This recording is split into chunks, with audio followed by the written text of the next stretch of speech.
say by Sweet Science Boxing Academy. We're back with another video. All right, y'all. So it's been a minute since I made a video, but we about to get right back on it. And the first thing I want to talk about is the fight between Vergil Ortiz and Erickson Lubin. Ortiz got him out of there in 2 rounds, which I was actually surprised about. Now, don't get me wrong. I thought Vergil Ortiz was going to win, but I didn't think that he was going to stop him in the second round. I thought maybe he probably wore him down and maybe, stop him maybe like in the later half of the fight, maybe even the championship rounds. Because Erickson Lubin, he got that 75-inch arm reach. He got a decent jab and he got decent power. And I just thought that, he was going to do a lot better. But at the same time, I'm a realist. Erickson Lubin ain't been the same since his first loss to Jamel Charlo back in, 2019, when he got knocked out in the first round. He never been the same ever since. Now, he got some good wins. He beat a couple of undefeated fighters recently. But I just knew that he wasn't going to beat Vergil Ortiz. And I hate to say that because I rock with Erickson Lubin. I like him. Good southpaw fighter. Pretty decent. I remember when he fought Tank in the amateurs. That was a good rumble in the amateurs too. And it's so funny how he up to 54 and Tank is a 135 pounder, which is crazy. Kind of just like how Usyk fought Sean Porter in the amateurs at basically super middleweight, and now Usyk is the undisputed heavyweight champion in the world. Like how he grew in size is unbelievable. But this fight between Ortiz and Erickson Lubin, it was a shutout.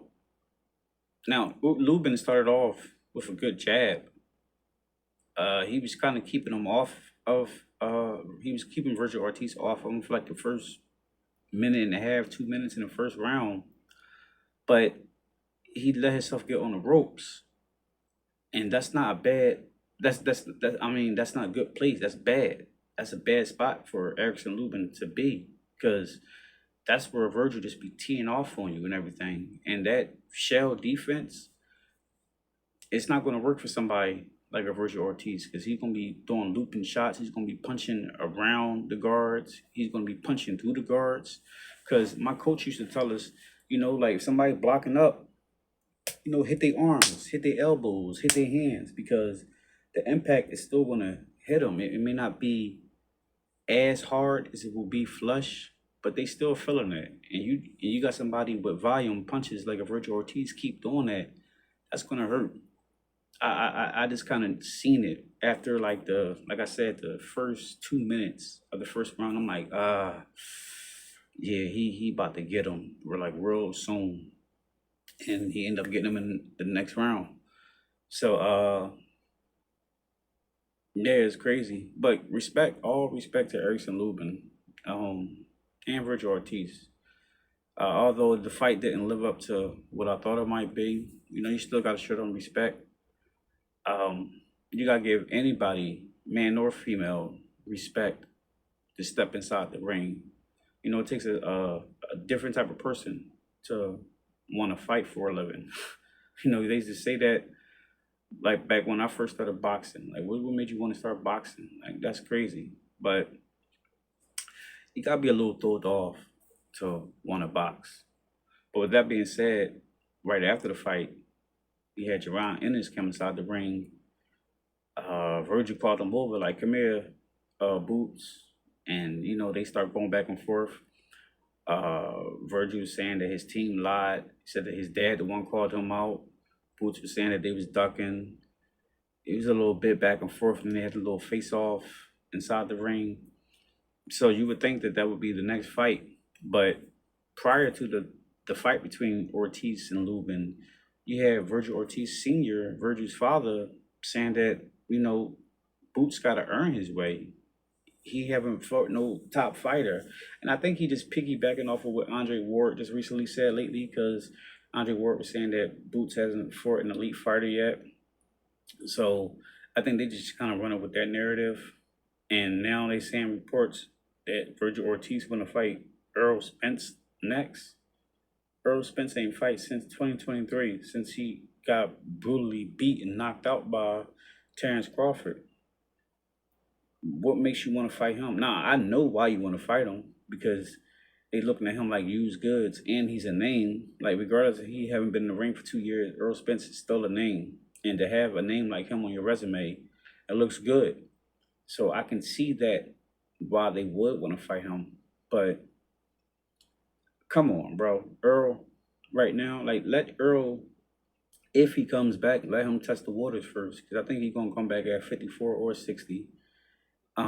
And he need like 1 or 2 good fights, maybe even 3 good fights before he come inside there and fight top level opponents, just to see where he at, just to see his mental and everything. So I don't think that's a good look. And then they might even go to Sebastian Fundora route, but who's to say that Fundora probably want to fight Vergil Ortiz right now? I think the best viable option for Ortiz is Boots. And Ortiz been at 54 longer than Boots now. Boots just got here. Boots just made his debut at 54 a few months ago against a really unknown opponent. So in reality, if Vergil want to try to beat Boots, the best time to do it is now, while he fresh as a division.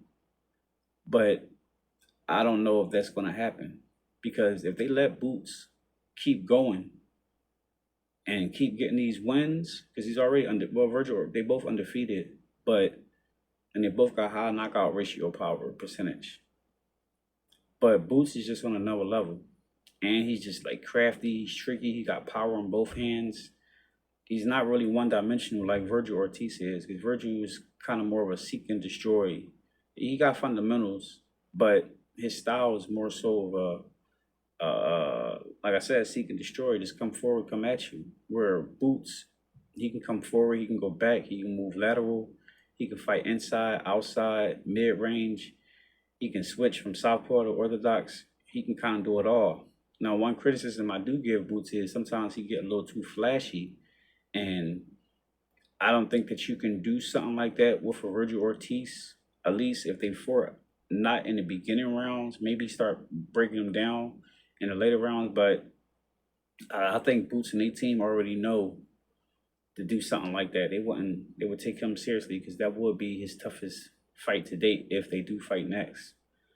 But we just going to see what's going to happen, because, like I said, Ortiz's father saying this, Oscar De La Hoya saying that they ducking, that Boots and them ducking, but Boots and them clearly saying that they want to fight. So we're going to see what's going to happen through negotiations. De La Hoya saying that the negotiations going to be difficult. We'll just wait and see how that's going to play out. But I do think that should be the next fight next, Boots and Vergil Ortiz at 54. That would be one of them fights that I would tune into, and I probably do a live report on it live, because that's just one of them fights that I like seeing. But shout out to Vergil Ortiz for getting the win over Erickson Lubin. Hopefully Erickson Lubin, go back to the drawing board and, figure something else out, or maybe just retire, because now everybody looking at him as a shot fighter, and people going to be clamoring to fight him just so they can move up on the rankings, because now Erickson Lubin, sorry to say, but he's like a gatekeeper now. So we just kind of wait and see. But that's all I got for now, guys. Let me know what y'all think. Drop your comments down below. Make sure you like, subscribe, and hit the bell. I'll see y'all the next one. Peace.